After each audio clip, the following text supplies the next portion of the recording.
on m'a menacé de mort, on m'a agressé. Ben moi, si j'étais un maire, ça m'embêterait de dire à voix haute que je n'arrive pas à régler le problème de la violence dans un quartier à cause de 40 personnes. Aujourd'hui, je suis sans domicile fixe. C'est quand même grave. Je vais peut-être rester une semaine là, ça fait presque déjà 800 €. Pourquoi j'ai voulu témoigner? C'est parce que j'en avais marre que François Guilandre, le maire qui est actuellement là depuis 20 ans, puisse écrire dans la presse, donc dans le Télégramme, que tout allait bien. Voilà. Donc pour moi, ça a fait un effet de boule de neige, ça m'a agacé et j'ai décidé de dénoncer les choses. Et j'ai eu une relation avec un journaliste qui m'a voulu m'interviewer et je lui ai expliqué tout ça. Et après, comme il a trouvé que c'était quelque chose qui fonctionnait bien, il a donné mon numéro au journaliste de CNews et puis après ça a fait boule de neige et voilà, ça a fait qu'aujourd'hui je suis menacé de mort. Après plusieurs demandes et après avoir crié plus d'une fois dans les oreilles du maire François Guilandre et Ousni Trabesli et Johan Neguelec, donc tout ça ce sont des socialistes qui normalement on dit socialistes, on dit ce sont des gens de cœur. Bah pourtant avec moi ils n'en ont pas eu, ils n'ont pas eu de cœur et ils m'ont laissé pendant 3-4 jours dans ma maison où j'avais ni à manger ni à boire parce que je pouvais pas aller faire mes courses et j'étais vraiment très embêté. Vous avez été menacé physiquement J'ai été menacé une fois physiquement, une fois moralement et en bas de la tour ils étaient là à plusieurs reprises jusqu'à temps que je parte. Voilà. Donc c'est des vraies menaces, c'est pas des petites menaces. On sent bien que s'ils m'attrapent ils vont me faire mal quoi. D'accord. Donc alors, vous avez fait plusieurs demandes auprès de qui pour Alors en fait, moi j'ai fait une demande à ce qui me paraissait le plus logique au maire, et le maire on a dénié à répondre, il n'a pas répondu tout simplement. Donc j'ai dit que comme je connaissais Philippe Mahé, le préfet, j'ai fait mes demandes au préfet, et je tiens à le remercier aujourd'hui et vivement. Parce que si aujourd'hui j'en suis là, alors on ne peut pas vous dire où, mais on peut vous dire que je suis dans un hôtel, que je suis là pendant une semaine, et après on verra ce qui va se passer. En tout cas, c'est grâce à lui, c'est parce que lui a pris le dossier en main, et a décidé de faire les choses correctement. Concernant la plainte, voilà, il y a eu une plainte qui a été effectuée. Voilà. Il faut savoir que cette plainte a été effectuée avec 10 personnes de la police. Ça veut dire qu'ils sont venus dans le quartier de Pont-à-Nézène sécuriser le quartier, et c'est eux qui m'ont ramené, qui sont venus me chercher, qui sont venus me ramener. Voilà. Donc ça démontre bien que monsieur le préfet, je pense qu'il a compris que j'étais pas en sécurité au quartier de Pont-à-Nézène. Vous savez sous quelle étiquette politique il est, le préfet? Je pense qu'il est de l'étiquette de Macron, En Marche. En Marche, ouais.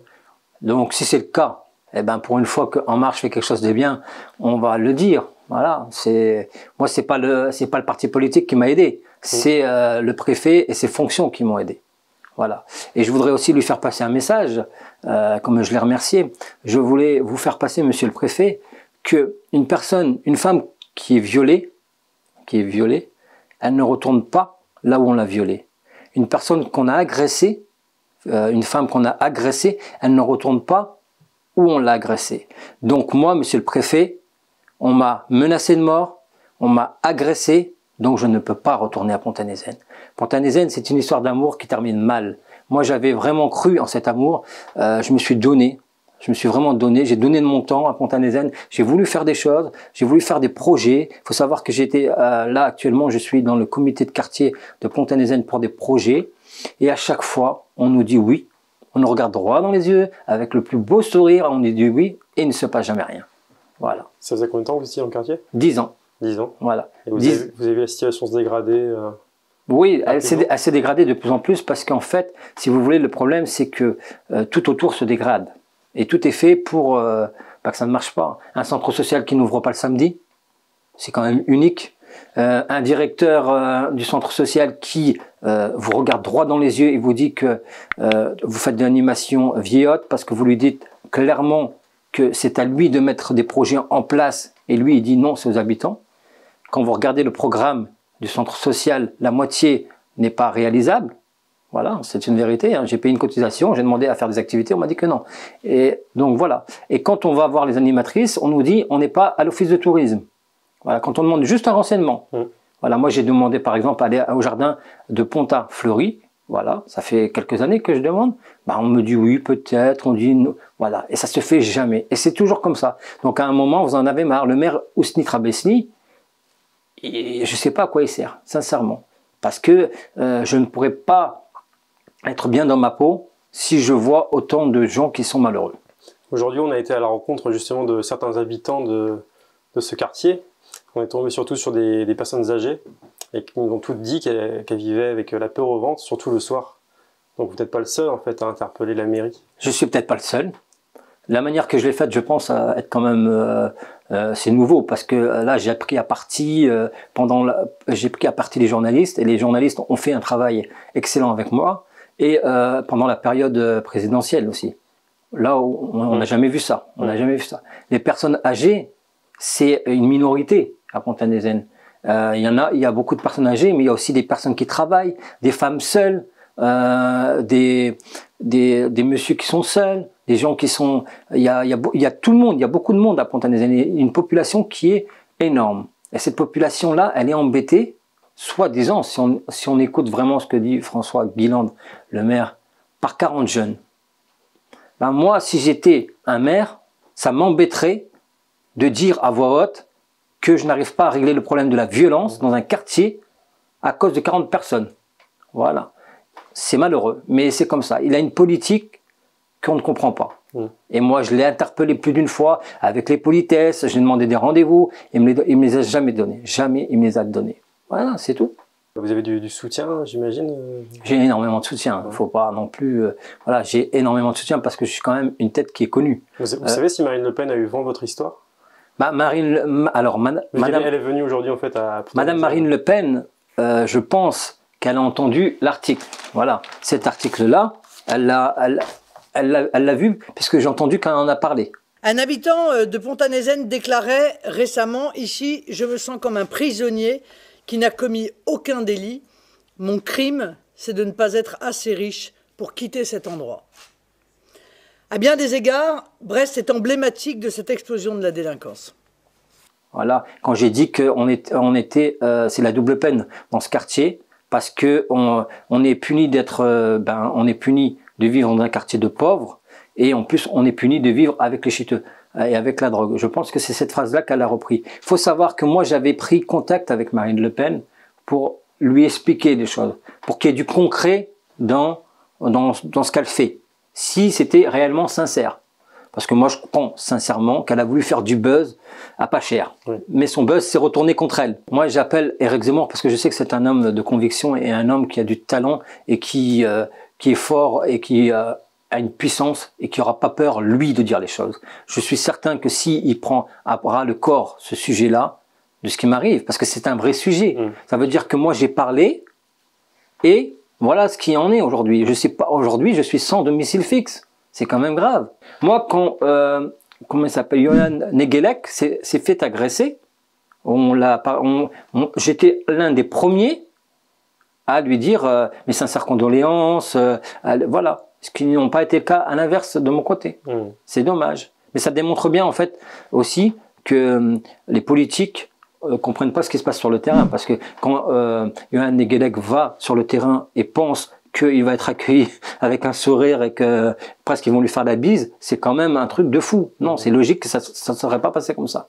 Voilà. On a visité un peu Brest du coup aujourd'hui, et puis on a repéré des zones très fréquentées par les antifas. Je sais pas si... les antifas. Je sais pas si du côté de Ponta, c'est aussi... les antifas, ce sont des personnes qui ont le droit d'exister. Voilà, mais enfin, ils ont le droit d'exister, et en plus, ils existent de façon un peu en complicité avec M. François Guilandre, parce qu'il leur a attribué un lieu... Un local? Non, il leur a attribué un terrain, place Guérin. Voilà, la place Guérin, où il y a, ils ont un endroit où il y a les antifas. Moi, je le sais parce qu'en fait, si vous voulez, moi j'étais gilet jaune. Et à chaque fois qu'il y avait du matériel à récupérer et les affiches et tout ça, c'était les affiches des antifas. Donc j'évitais d'aller là-bas parce qu'ils savaient de quelle partie j'étais. Donc ces antifas, ils ont le droit d'exister, mais il faut qu'ils nous démontrent leur utilité. Voilà, ça sert à rien d'être là pour être là. Contester Marine Le Pen ou contester Éric Zemmour et de dire qu'on est des racistes, ça n'a pas trop d'arguments. Il faut encore le Vous prouver. avez eu affaire à eux dans votre affaire là? Non, Non. pour l'instant... Ils sont pas venus à votre aide? Non, non, je ne pense pas qu'ils viendront. Vous avez eu des attaques racistes, justement, venant des jeunes du quartier là? Moi, j'ai eu de tout. Sale blanc, je Ouais, sais pas. j'ai eu de tout, mais j'ai une chance énorme, c'est que j'ai pas de voiture Ouais, et que ma mère et que ma maman est déjà décédée. Donc quand ils m'insultent ou quand ils me disent on va t'attraper, on va te faire peur et tout ça, bon ben moi déjà je suis clair là-dessus, ils peuvent pas m'embêter. Mais moi j'aimerais interpeller, si vous me le permettez, ces élus qui sont socialistes, voilà, et qui sont là depuis 20 ans. On ne peut pas dire à une population on fait des choses. Parce qu'ils ont fait un centre social. Un centre social, c'est pas faire quelque chose concrètement contre le trafic de drogue. Voilà. Le seul et l'unique lieu qui fonctionne bien à Pont-à-Nézenne, c'est la bibliothèque.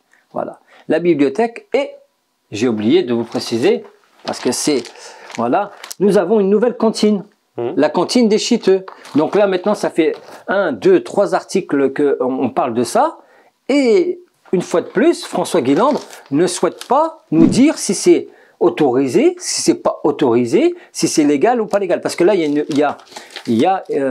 sont sur la voie, sur la route, déjà premièrement. Et moi, je pense sincèrement que dans ce restaurant clandestin, parce que pour l'instant, c'est un restaurant clandestin, ça j'en suis sûr, eh ben... il a été monté par qui ce restaurant? Eh ben alors, je vais vous le dire. Allez-y. Alors ça, c'est moins marrant.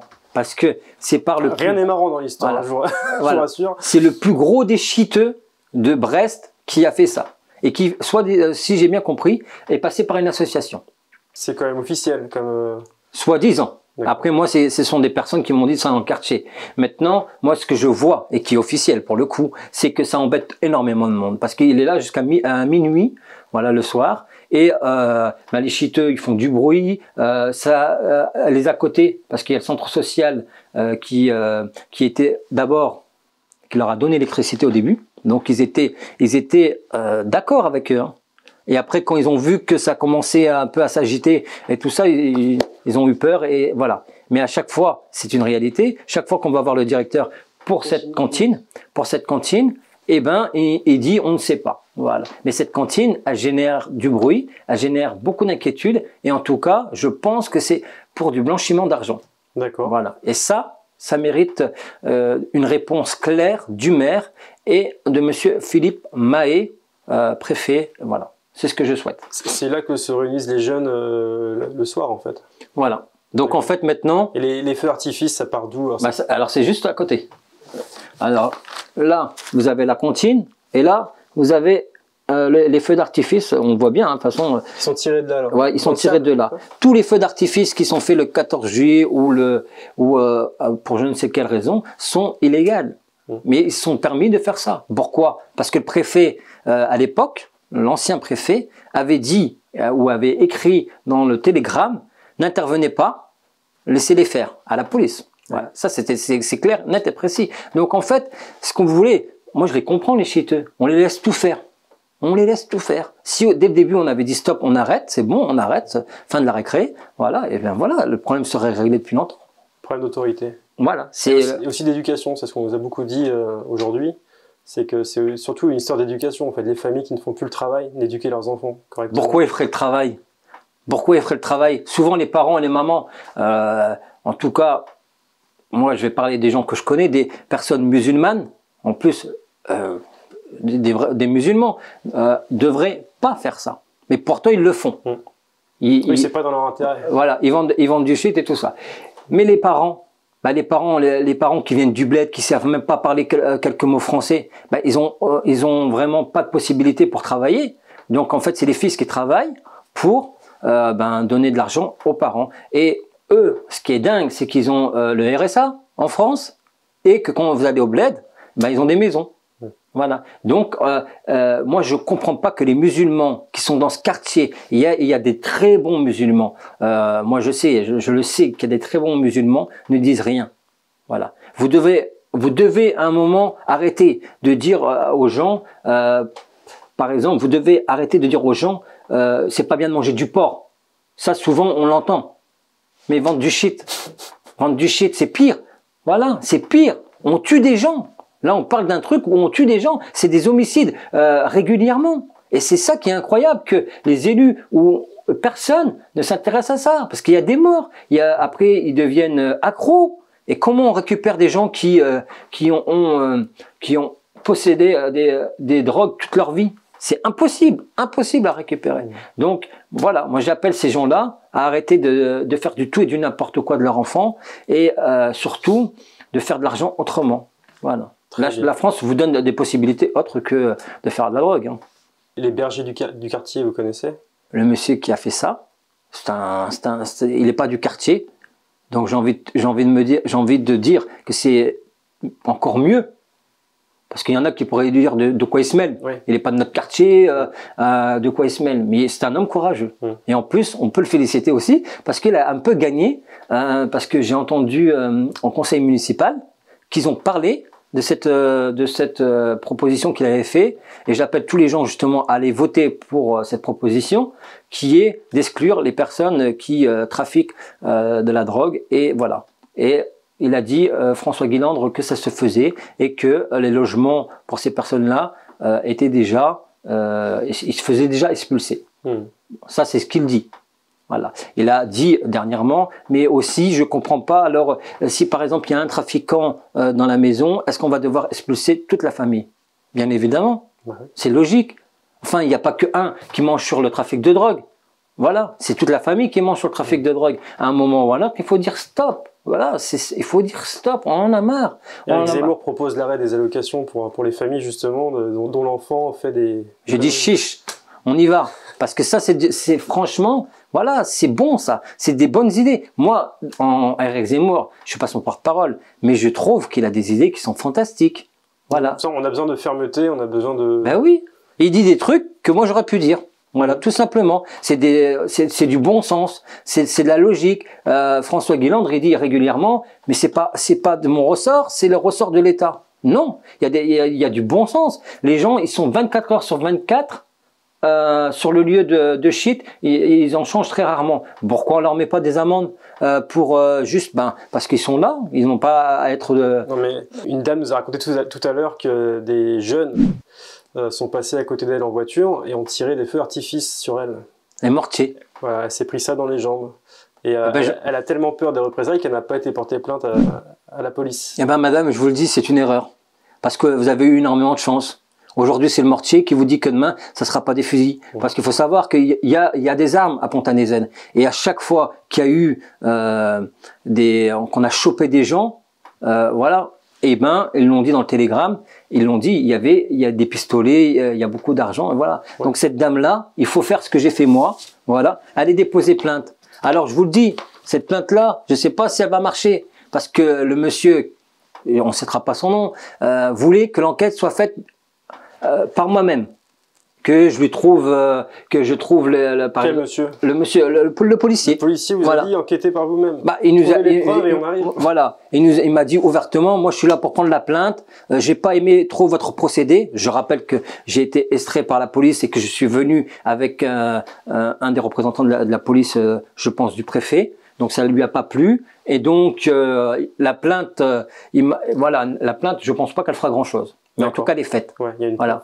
Et lui aurait voulu que je lui apporte plus d'éléments et que je fasse l'enquête tout seul. Mais je lui ai dit, moi, monsieur, je suis pas un enquêteur. Je suis pas un policier. On n'a pas les mêmes réflexes. Moi, j'étais dans une peur, dans une angoisse.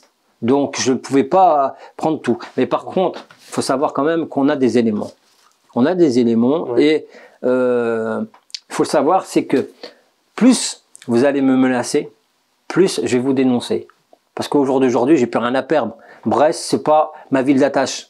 Voilà. D'accord. Et donc, en plus, en ce moment, je peux, puisque je peux visiter, puisque là, avec le préfet, il me fait montrer d'autres endroits qui sont beaucoup mieux.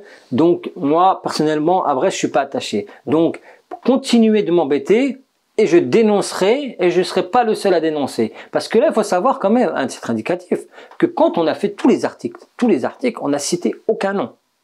On n'a cité aucun nom. Mais vous avez des noms. Moi, j'ai peut-être pas les noms, mais j'ai des amis qui ont les noms. Ouais. Et j'ai même des amis qui ont les photos. Et je peux même vous le dire, la police a leurs photos. Voilà. quand ils font leur rodéo là, urbain et tout ça. Et voilà, la police, pour l'instant, ne peut pas intervenir. Mais quand elle va intervenir? Quand il y aura des morts, quand il y aura des femmes violées, quand il y aura des femmes séquestrées. À un moment, la police, moi je sais qu'il y a des bons policiers, mais je dirais que les nouveaux policiers qu'on attend, c'est pas la meilleure solution. Parce que moi j'ai cru comprendre, parce que je suis en relation avec des syndicats de police, que ce serait de la police qui serait rapportée de d'autres villes, comme Morlaix et Quimper. Donc ça veut dire quoi? Ça veut dire qu'on va prendre les policiers, on va les mettre là, on va leur faire 3-4 petits tours de Pont-à-Nézen pendant quelques mois, parce qu'il n'y aura pas d'interpellation, il n'y aura pas vraiment une action concrète et une volonté concrète de les prendre et de les punir, et après ils repartiront. Donc votre quartier sera toujours dans la sécurité, et voilà. Carré d'Erne, il y a eu des voitures incendiées. Carré d'Erne, Bellevue. Alors, faut savoir que ce sont habituellement des bagarres entre Bellevue, des bagarres entre Carré d'Erne, mais dès qu'ils peuvent emmerder tout le monde et qu'ils peuvent emmerder les citoyens, ils se regroupent et là ils sont amis. Hein. Là, il y a plus de ils sont copains et cul et chemise. Donc, ça démontre bien que nous, citoyens, on doit se mobiliser et on doit dire ça. Si on est beaucoup plus, voilà, ça va aller mieux. Un exemple tout bête. Moi, j'ai fait 3 articles dans le Télégramme, dans France 3, dans CNews. Pourquoi ils n'ont pas été voir les journalistes de CNews? Pourquoi ils n'ont pas été au Télégramme? Pourquoi ils n'ont pas été chez France 3? Parce qu'ils savent très bien que si ils vont là-bas et qu'ils foutent le bordel, ils vont se faire attraper. Voilà. Que nous, avec des citoyens lambda, regardez la petite dame, elle s'est fait tirer un mortier. Tirer un mortier dans son pied. Et malheureuse, elle ne va pas les déposer plainte. Ben non. Il y en a eu d'autres. Il y en a plein. Il y en a plein. Moi, j'ai entendu des choses. Voilà. Il y a des viols qui sont non dits. Il y a des choses qui sont faites. On a une dame qui a été tabassée, une personne âgée qui a été tabassée pour une histoire d'ascenseur ou je ne sais pas quoi. D'ascenseur. Moi, à l'époque, j'avais eu une voiture sans permis. Et ils ont trouvé malin de la bousculer. Voilà, de la bousculer, de la bouger. Voilà, parce qu'en fait, ce sont des gens qui, vers 19h, faut plus les côtoyer, hein, parce que les narines sont pleines après. Hein. Là, il y a la coque, il y a tout. Il y a de tout. Vous avez une tranche d'âge à nous donner à peu près des individus? Quand vous dites des jeunes Moi, je vais vous dire de 12 à 75 ans. Parce que de toute manière, le petit va devenir un grand et les anciens profitent aussi du business. Donc c'est ça qui est grave. C'est vrai que les gens nous parlent de jeunes, mais c'est pas spécialement le fait de jeunes personnes en fait. Non, ce ne sont pas. Voilà. Et j'ai entendu dire, c'est bien, je vais rebondir là-dessus, qu'il y avait 56 jeunes qui disent que ils sont stigmatisés, que ça va pas, et que à Pont-à-Nézen ils sont. Pourtant, il y a une médiathèque, il y a des restaurants, il y a la mer pas loin, ils sont tout pour être. Donc ça démontre quoi? Ça démontre un truc, c'est que c'est pas parce que vous allez leur donner tout sur place que ça va fonctionner. Moi, je peux vous dire, on avait un projet. Vous savez que là, on vote pour des projets dans les quartiers. Donc, moi, j'avais un projet de canicross pour les chiens. Eh ben, je me suis dit, je vois pas pourquoi on m'aurait refusé ça. Je vais aller mettre ça au centre social. Le centre social n'a mis que ses propres projets. Voilà. Je vais à comment on appelle ça? À la bibliothèque. À la bibliothèque, ils ont mis les projets pour tout le monde. Voilà. Et souvent, il y a des trucs comme ça. On démontre bien qu'ils travaillent tout seuls. Ils veulent pas travailler avec tout le monde. Voilà. Et c'est pour ça. Mais c'est pas parce qu'on va vous mettre tout comme ça sur place que c'est pas une solution. La meilleure solution, c'est justement de ne pas leur donner ça et qu'ils vont aller chercher ailleurs et qu'ils verront qu'ailleurs, il n'y a pas que du shit, qu'ailleurs, on peut gagner de l'argent. Parce qu'à Pont-à-Nézen, il y a des médecins, il y a des gens très bien à Pont-à-Nézen. Il y a des gens très très bien. Mais malheureusement, on parle peu d'eux parce que c'est pas très intéressant non plus. Voilà. Nous, ce qui nous intéresse, c'est les chiteux et régler ce problème-là. Moi, j'ai pas fait ça pour moi tout seul. Voilà. Je n'ai pas fait ça pour moi tout seul. J'ai fait ça pour tout le monde. Voilà, pour tout le monde, et essayer de mettre le nez du maire dans la mer, qui voit les choses, parce qu'il peut pas dire que ça se passe pas. Voilà, il peut pas dire que c'est un quartier qui est tranquille. Un quartier tranquille, ça veut dire quoi? Un quartier qui est tranquille, ça veut dire il y a de la drogue, mais c'est pas grave. Bah non, c'est pas possible. On a même une dame à Ponta qui nous a dit que tout allait bien, c'est juste qu'elle n'osait pas sortir le soir toute seule. Voilà, donc Voilà. tout va bien, mais il y a un couvre-feu quand même, quoi. Il y a un couvre-feu, c'est très difficile de sortir le soir. Il y a même des gens qui n'osent plus sortir le soir. Bah, bien sûr. Voilà. La dernière tous, fois, tous ceux qu'on a rencontrés ne veulent plus sortir le soir. Hein. la dernière fois, il était 19h45, c'est tôt. Et ben on a vu 2 voitures qui sont télescopées. Et ils sont sortis comme des, mais comme on ne sait pas pourquoi ils ont fait ça. Ils sont sortis, ils ont gueulé, ils se sont tapés dessus, et voilà. Et ça, ce sont des scènes qu'on voit régulièrement. On voit des tirs, on voit des gens qui se tirent dessus. On nous a dit qu'ils jetaient des choses par les fenêtres. Oui. Vous Enfin, aussi pour être franc, ça n'a rien à voir avec les chiteux. Ah bon. Bah oui, ça c'est une réalité. Il y en a d'autres qui le font. Il y a des citoyens qui le font. Voilà, ça c'est vrai que c'est. Bah, les pierres par les fenêtres. Les pierres, j'en ai jamais vu. C'est vrai, nous on nous a dit ça. Ah bon? Ouais. Bah comme quoi je suis pas au courant de tout. Voilà, sur les voitures. Ah non, moi j'ai peut-être une anecdote à vous raconter, c'est que pendant le confinement, il y avait la tour qui Isabée, la grande tour, il y avait une grande tour. Ils allaient au plus haut de la tour, donc sur le toit, et c'est vrai qu'ils lançaient des pneus sur la voie publique et tout ça. Voilà. Et par contre, alors quand j'ai contacté Ousni Trabesli, l'adjoint au maire, il me dit ah nous on peut rien faire, ce n'est pas de notre ressort. Quand je contacte Johan Negelec pour la sécurité, il me dit c'est dommage, j'ai pas les papiers, ils sont chez moi, dans mon ex chez moi. Et il me dit bah, appelez la police. Voilà les réponses qu'on a de nos élus, qui sont payés par nos impôts. Faut pas oublier, François Guilandre, il mange bien, il vit bien, c'est entièrement à cause de nous. Johan Negelec aussi, et Ousni Trabesli aussi. Mais pourtant, il devrait avoir des... je sais pas, à mon avis, il devrait avoir du positif, des choses positives. Mais ça n'arrivera pas. Parce que j'ai réfléchi, j'ai compris maintenant pourquoi François Guilandre et Ousni Trabesli et Johan Negelec ne feront rien pour le trafic de drogue. Parce qu'en réalité, je pense qu'il y a eu, à un moment, ils ont dû s'entendre. Je prends ma responsabilité quand je dis ça. Je pense qu'ils ont dû s'entendre pour avoir des voix. Voilà, tout simplement. D'accord. Et on dit rien par rapport à la mosquée de l'ancien Rachid Odefa qui a été faite. On ne sait pas avec quelle autorisation. Donc ils l'ont d'abord construit. Après il y a eu des problèmes et le maire a dit bon voilà il aura facilité les choses. Pourquoi? C'est pour l'électorat. Voilà. Nous le petit peuple. À mon avis, on lui plaît pas. Voilà. Les musulmans sont peut-être beaucoup plus nombreux, les chiites aussi. Voilà, c'est pour ça. Et c'est ça qui est malheureux. C'est ça que moi je comprends pas pourquoi ils font ça. C'est grave. Et alors pour vous, alors comment ça va se passer maintenant, vous savez? Pour moi, c'est le néant. Le néant aujourd'hui. Vous êtes à l'hôtel depuis combien de temps? Là, j'ai déjà changé une fois. Ouais. Donc j'étais 2 jours à l'hôtel. Là, je suis normalement à l'hôtel. Voilà. Pour combien de temps, je ne sais pas. Ce qu'il faut savoir, c'est que j'ai toutes mes affaires, toute ma vie qui est quand même à Pont-à-Nézen. Donc j'ai des photos, j'ai des choses qui sont, voilà, que je ne peux pas les récupérer. Certes, maintenant, quand vous verrez cette vidéo, ça sera peut-être réglé.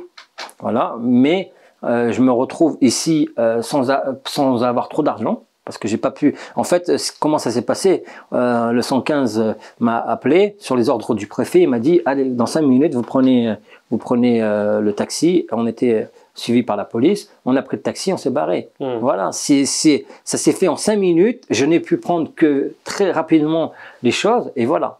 Et permettez-moi aussi puisque tout n'est pas négatif. Tout n'est pas négatif. Et dans cette histoire, il y a même du positif. J'entends souvent des gens râler. Des gens qui ne sont pas contents concernant un service qui s'appelle le 115. Ben moi, je peux vous dire que le 115 a fait le maximum, et ce sont des gens qui sont à l'écoute. Les seuls qui m'ont écouté dans ce projet, vraiment, hein, qui m'ont écouté et qui m'ont compris, c'est eux. Voilà. Et donc, à ces personnes-là, je vous dis un grand merci, parce qu'ils m'ont donné beaucoup de choses. Ils m'ont donné la possibilité comment dire, d'être bien, voilà, d'être à l'aise quand même. Voilà, dans mon malheur, je suis un peu bien grâce à eux. Et donc le 115, il faut que ça continue et je vous remercie énormément. Et même si eux-mêmes sont un peu, ils se posent des questions.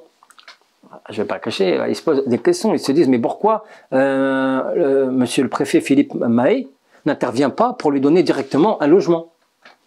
Moi-même, je ne comprends pas. Pourquoi il n'intervient pas pour lui donner à manger, en sachant que je suis dans l'urgence? Pourquoi monsieur le préfet n'intervient pas pour lui donner les médicaments? Parce que je me suis retrouvé sans médicaments. Donc voilà. Moi, c'est ce que je ne comprends pas. Il y a des choses que je ne comprends pas.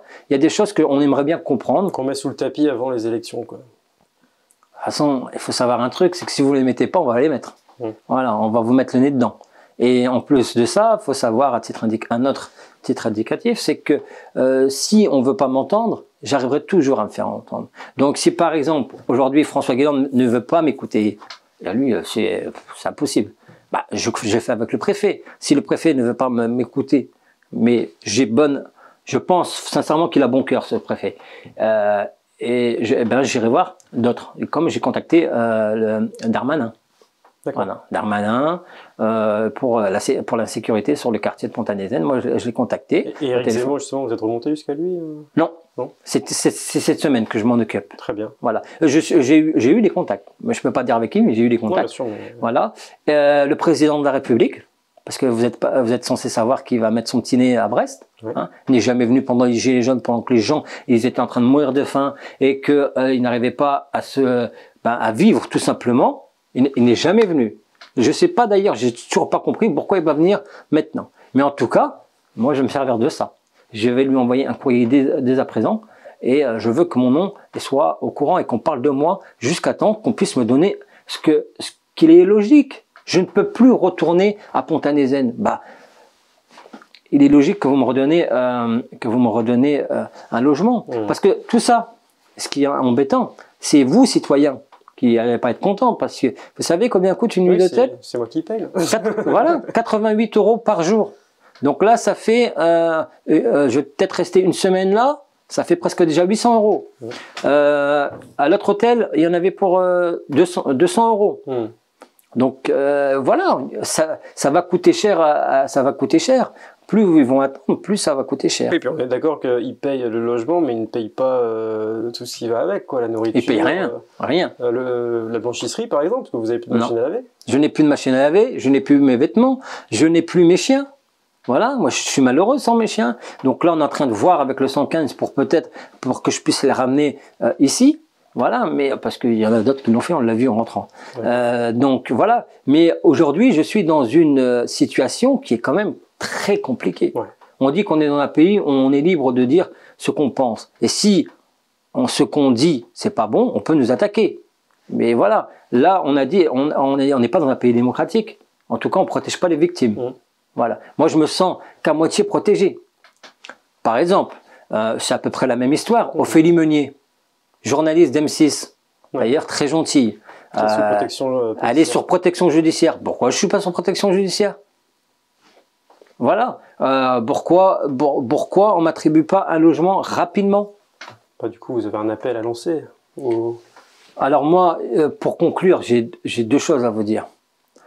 Même trois. Quand vous allez voter, votez pour une personne que vous pensez réellement logique et qui est capable de faire les choses. Moi, personnellement, je vous le dis, je n'irai pas voter Marine Le Pen. J'irai voter Éric Zemmour. Deuxième chose, j'appelle monsieur le préfet et le maire et Ousni et tout ça à venir me téléphoner et qu'on trouve une solution et qu'on arrête de jouer. Je sais que le préfet ne joue pas, mais je sais que François Guéland ne veut pas. Et aussi aux habitants du quartier de Pontanezen et à tous les habitants de France qui souffrent, ne désespérez pas. Surtout ne désespérez pas. Ne prenez pas pour argent comptant ce qui se passe. On va venir, on va y arriver et ça va être fabuleux. Voilà, fin. Très bien, merci beaucoup. Abonnez-vous à la chaîne YouTube de Brésinfo pour ne pas manquer la sortie de notre reportage sur l'insécurité à Brest. Ce qui est vraiment amusant, c'est qu'on a des points de deal juste en bas de la mairie. Moi, je me sens plus en sécurité chez moi le soir que dehors sur Brest. Des voitures de brûlées dans la nuit de jeudi à vendredi, dans la nuit de vendredi à samedi. Et de samedi à dimanche. C'est la nuit qu'ils font les fusées, Mais j'ai même reçu 2, moi, à mes pieds. J'allais poster une lettre, j'étais avec ma chienne. Ils m'ont lancé 2 avec une voiture. Moi, je croyais que c'était de la tour. Et il y a une dame qui m'a dit non, non, c'est une voiture qui passe et qui vous a lancé les... Ils ont visé? Oui, oui. J'aurais pu prendre feu, j'ai eu peur.